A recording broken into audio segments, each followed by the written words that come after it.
Olá, sou Fanny. Hoje no cantinho da Fanny trago-vos uma receita panacota com polpa de morangos. Para a panacota vou precisar de 200 ml de leite, uma embalagem de natas 200 gramas, 70 gramas de açúcar, uma saqueta de açúcar com baunilha e 4 folhas de gelatina. Para a polpa de morangos vamos precisar de 6 morangos para triturar e os restantes morangos para a decoração com folhas de hortelã-pimenta. Vou precisar de 100 gramas de açúcar e sumo de meio limão. Agora vamos juntar as natas ao leite.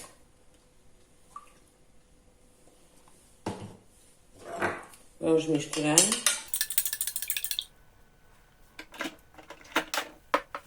Vamos deitar aqui.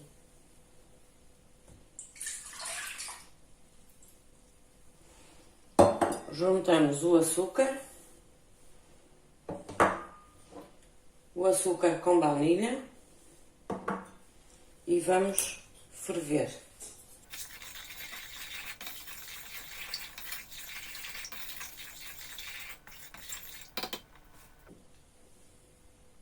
A gelatina já esteve em água fria e já está dissolvida.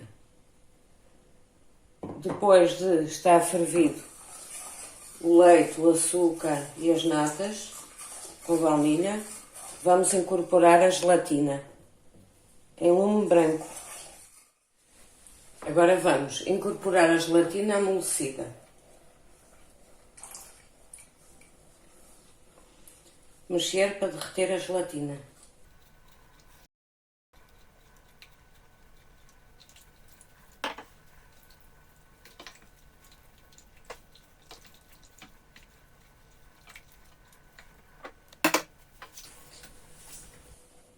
Agora vamos dispor o creme em taças individuais.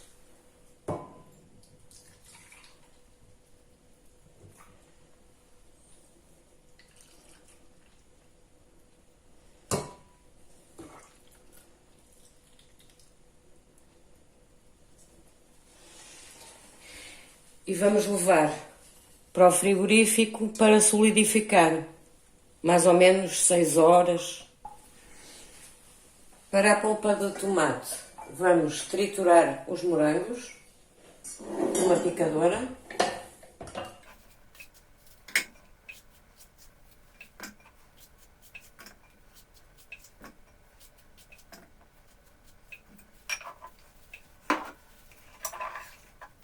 Nesta panela vou pôr as 100 gramas de açúcar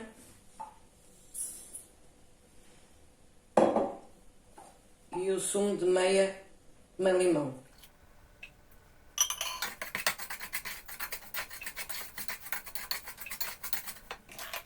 O lume tem que estar brando.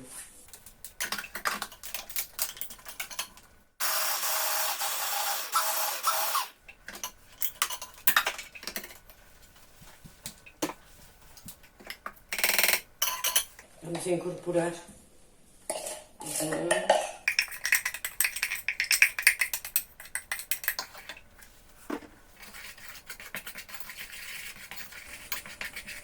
Ferveu durante 10 minutos, ganhou esta consistência e agora vamos reservar num recipiente para servir bem frio com a panacota. Espero que tenham gostado desta receita. Se quiserem outras receitas, subscrevam o meu canal. Obrigada e bom apetite!